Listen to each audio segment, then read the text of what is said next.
want to sharpen your axe, the best place to do that is through battle. That's how you really develop and learn.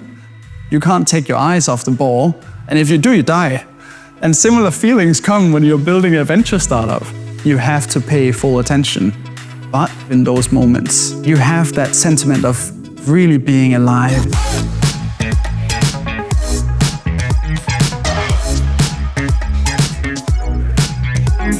Today, I'm heading across to West London to meet Henrik Hagemann, a founder turning environmental chemistry into something closer to drug design.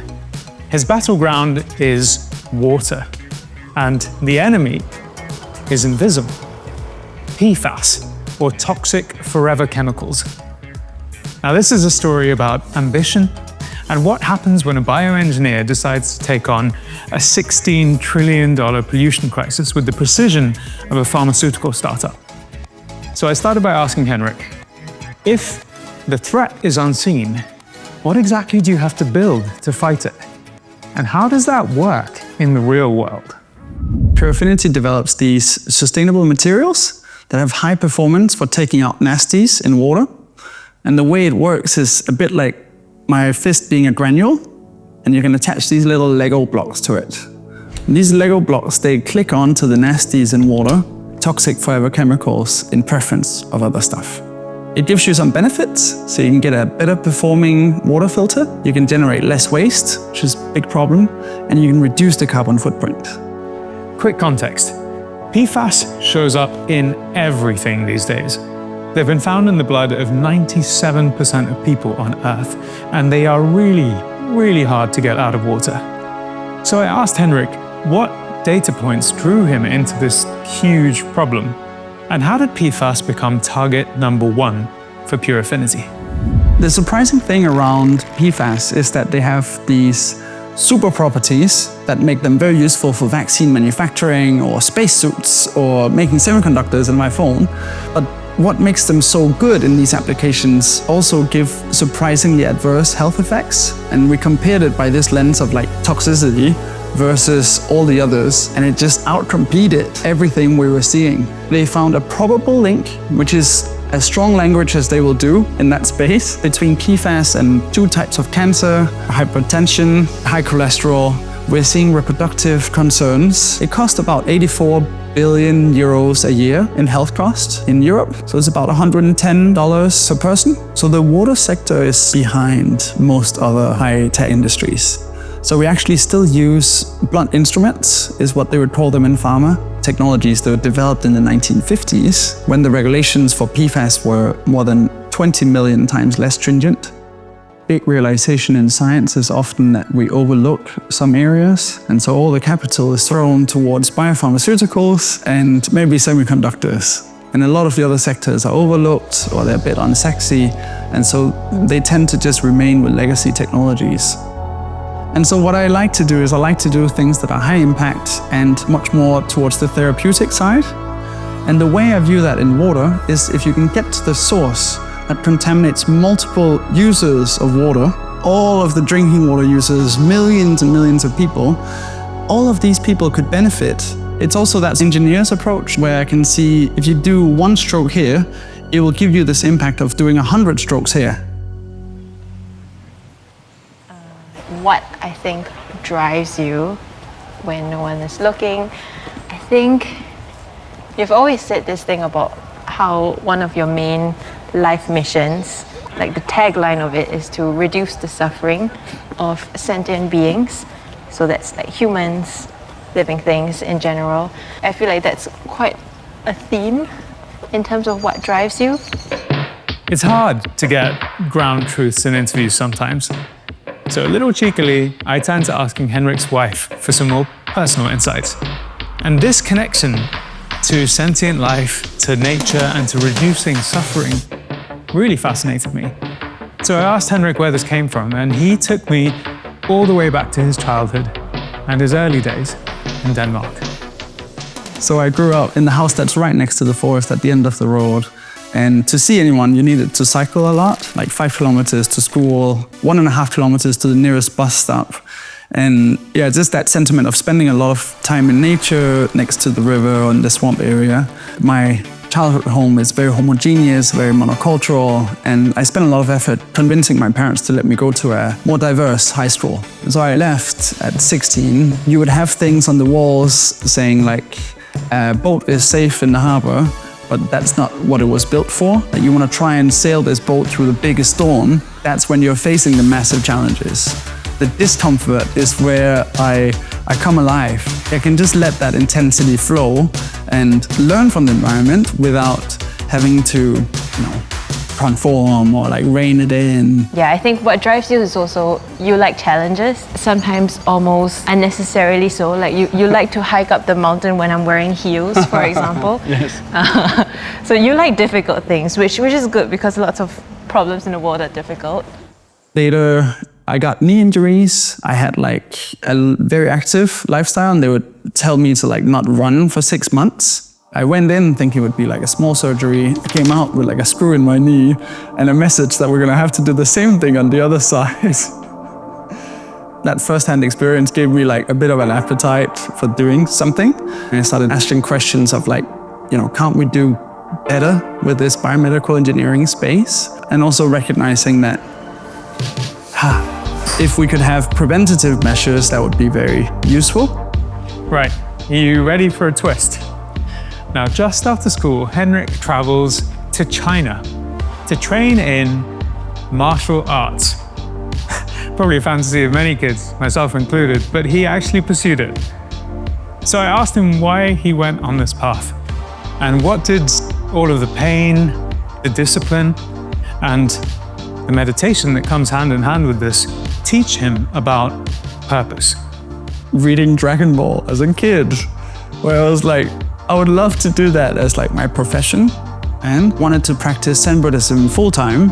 I basically went to a small village outside of the Shaolin temple where it's very simple, very disciplined. You train 40 hours a week. There's a lot of excruciating parts where you're getting punched in the face and your body is like being pulled in directions it probably shouldn't be.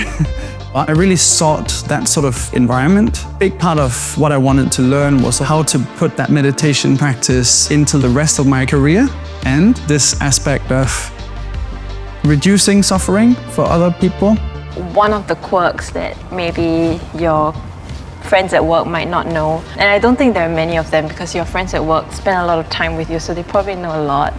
You are actually very gentle and friendly, even though sometimes you look a little bit intimidating and driven, because you have this like energy of wanting to do stuff. Yeah, possibly they don't know that you do have these monk-like tendencies. It crystallized even more when I did the cycling trip from the school in China to my childhood home in Denmark. And during that trip, there's so much kindness from people living in deprived parts of Kazakhstan, China, Russia, Ukraine. And I thought of how can I pay back to these communities that have been negatively impacted by industry. Maybe I can build something at university that will impact these people. So it became like a guiding compass for myself. So I think they were a big part of those early influences. But I really had to get to uni before I was surrounded by people who were like, oh, entrepreneurship is like an interesting space. So I thought, like, you can't just build a company. That was kind of outrageous to me. So Henrik heads to study bioengineering at Imperial University. He works on cutting-edge science, and then he hits a classic fork. Keep publishing papers, or consider building something of his own. I asked him what signals told him that this was the right moment to take that leap, and how that transition was for him from academic to founder. It was honestly quite difficult to reframe from the academic route. I spoke to the PhD supervisor, the one who was supposed to supervise my bioengineering PhD at Imperial. He was actually the one saying, oh, I've missed out on some opportunity by going the academic route, asking me like if I wanted to give it a year before starting the PhD. Yeah, I could explore if this company idea could work and I could do it full time, which honestly I was quite squirmish about. I just told him no. what a stupid idea. Honestly, that's my response. And it was really just digesting it that it came to me that if there is this sense of timing, Ginkgo Bioworks was starting to take off. It seemed like the whole field was evolving. This was 2014, and the tools came available for us to build a company like this in the last couple of years. It wasn't possible 5 years earlier than that. Many customers we went and spoke to, many of them asked about PFAS. Can you do something around PFAS in water? And we kept saying no, like how I said no to start off. And then we did some research, and we saw that it was showing up in like foxes in the Arctic and seals in like Baikal Lake, which is the biggest volume of fresh water. And then we saw the lawsuit that was settled for DuPont. And that one lawsuit was worth $670 million. And I remember just sitting down, looking at how many factories 3M had. They had 24 factories. If each of them was about $1 billion, that's $24 billion just for PFAS. We kept a very low profile about that. We spoke with our accelerator lead, and he was like closing the door when we started talking about this. And I just remember like coming out of that meeting being like, I really smell opportunity. Other stuff is interesting, pesticides or heavy metals, but I smell opportunity. And the other thing was I smell timing. And so the regret optimization process kicked in. What would I regret more? I would regret doing the PhD more than I would regret doing this 1 year. And that was what fundamentally convinced me. As a company, we basically went completely all in on PFAS, and we haven't looked back since, actually. What came next is the hard part that most scientists underestimate: spinning out of academia. And as a student-led startup, Henrik's company didn't even tick the existing boxes. In fact, his efforts helped pave the way for the next generation. So I asked him how he carved that path, and was there anything that he learned from that process? Spinning the company out was the Wild West back then. I remember feeling a bit like slamming my head against the wall. We had to deal with the tech transfer office, but they didn't know which box to put us in. It's not academic-led, but there is some funding from research councils, and we were in certain buildings where every building has different IP clauses because they've been funded by different foundations. Then we had to negotiate and align it with our academic. So he was a PhD student, this was a professor, and we had to align with both of them. So there is a lot of digging we had to do. It took 11 months for us to negotiate how this company would spin out. We found a route, which is now called the Imperial Founder's Choice. The tech transfer office were okay with their agreement on the clause that then I would support them for their next startups. I helped the supervisor to raise a big grant for this academic work. So he was very happy with that. Basically, we're the guinea pigs that went through all the mess to try and carve out more predefined routes. The Imperial Founder's Choice reduces all of that time. It makes it 5% equity, and the tech transfer office can write off on it really quickly. You know, looking back on it, my dad always said, maybe it was a test from the university to see if I can negotiate that thing. Then I can probably run the startup. So it was a lovely reframe just to think of it as like a challenge to practice the skill of multi-stakeholder negotiations and then finding your way through it. We spoke at length about how Puraffinity is trying to disrupt this huge water industry built on legacy systems, and how Henrik's actually learned a lot from the world of cutting-edge vaccine development. I'm always fascinated when people cross-pollinate ideas and processes, so I asked him specifically, what did he translate across from the pharma industry, and how did he adapt these learnings for this environmental space? The thing is that vaccine development and many other fields are powered by these material characterization analytics suites. So that might be how you can measure analytes at very low levels in water. And so the way you detect PFAS has improved massively in the last 10 years. And that's a consequence of the pharmaceutical space basically pushing the envelope. One challenge in environmental sectors is that we can't afford everything. You can go in with a Formula One car and no one will be able to afford it. You know, they don't need that level of performance. One of our early decisions was we had to bring it down. We had to build the Fiat 500 and then open up this environmental space to somewhat targeted tools, but not all the bells and whistles. This field is tainted by working within engineering boundary conditions, and you have to benefit, let's say, from the tools while sort of reining in the science. That's also how you come up with a new vaccine. They come up with a thesis, they design it, they build it, and then they learn. And a lot of the learn cycle is around computer analytics, machine learning. So there are several examples of tools and technologies that sit behind discovering that you can translate in. And you sometimes have to be a little bit creative to notice what could be useful.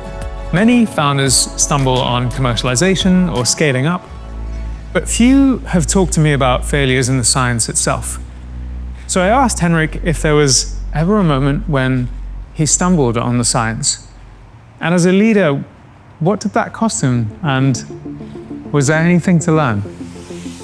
There were moments where we had problems with the science, when we were trying to get the first cellulose-based product to be in a format that the industry could use. We basically came to a place where either we would have to stick with this cellulose-based only approach that we came up with first, or we would have to find another problem to go after. And yeah, in that moment I felt like we've spent 4 years trying to get to this point, going into it expecting that, yes, there would be tech risk, but thinking it would be more engineering risk than science risk. And then when that science risk really crops up strongly, it's like a feeling of, oh man, what have we gotten ourselves into?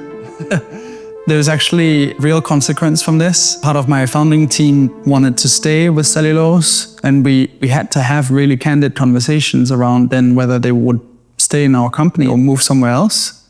And we're on fantastic terms, but we parted ways because of it. So one of them is building a cellulose startup right now, which is really exciting, but it's only possible because they left.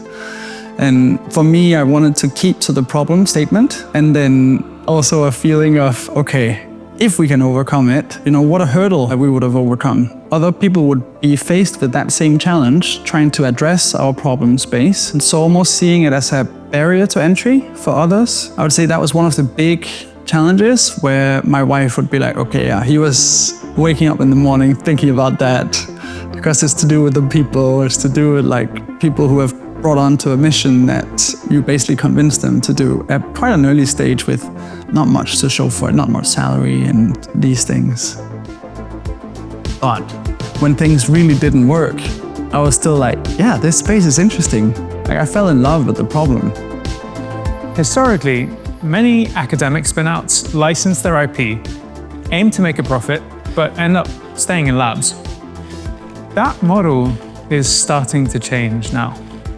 So I asked Henrik, why did he decide to go full stack from the beginning, owning manufacturing and the data, instead of just shipping a single product? I think the tendency to license the IP and stay in the lab is very common in the UK. You can either build a company for a product or for a platform. And most new water treatment companies are product-led. They're just like, let's make a product, let's sell the shit out of it to everyone. Job done. And it's slightly frustrating as well, because there is a lot of value to capture in going to do more, honestly. People underestimate the value of having manufacturing, where there's a lot of IP in the process, there's a lot of IP in the way you source and run this facility, where we own our own data. And yes, we will have outputs, we will have products, but we're trying to take a platform approach to it. And so now we're well into the journey. The process for design, build, test, learn that you'll see in these labs are what generate the data. And a lot of data is really low quality, so you can't do any kind of modeling on top of it. It's junk in, it's bullshit out. And so that process is really what I'm most excited about. It will grow massively, and we're starting to automate parts of the lab, the manufacturing, the synthesis. We're automating a big part of the testing, and that process will basically generate new data sets that will give us insights and develop products. And then I think it's also about what kind of impact we want to have. A lot of us as researchers, myself included, we're funded by taxpayers. Honestly, we're all living on welfare. But how do we pay back to those taxpayers? Well, we can commercialize science, a few will be lucky, or we can create jobs and commercialize science. And when we do both of those, it has a much bigger impact. And that, to me, is a big positive feedback loop that we can generate by daring to go more full stack. And so I think we need to change that ambition level. We need to start talking about how can we help people to actually take more risk. And then, celebrate the success stories where they have gone full stack. I wish we could sort of have more of these scientist founders thrive faster. Henrik's story started with a vision to reduce suffering. Now, Puraffinity is well on track towards that with their goal of providing PFAS-free water to 1 billion people by 2030.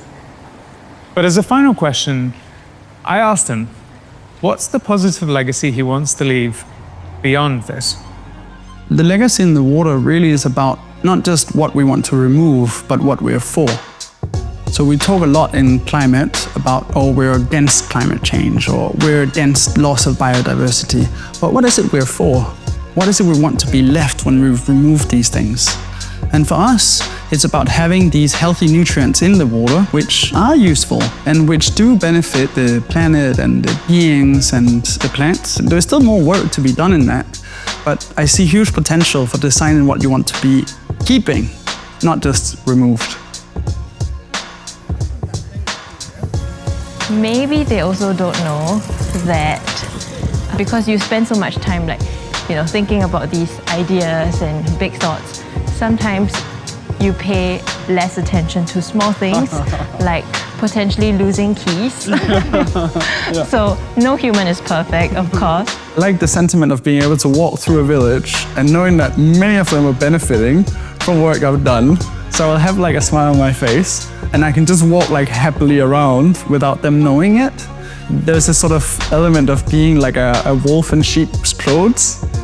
I like to do it, but it's for selfish reasons. If you're a scientist, an engineer, or a researcher watching this, thinking, could I build something like this? The answer, hopefully by now, is yes. But it won't happen by accident. Henrik didn't spin out of academia because someone handed him a blueprint. He did it because he believed that science only matters if it reaches the world. And that belief pushed him through setbacks, sleepless nights, product failures, not just to build a better material, but a better company. I'm pretty sure the era of forever chemicals will come to an end. But the companies that build that future won't look like yesterday's water giants. They'll look like Puraffinity. So the real question is, what invisible problems are you going to make visible? What quiet crisis out there can you solve? And when the moment comes to choose between publishing or building, will you dare start? Something to think about. Until next time.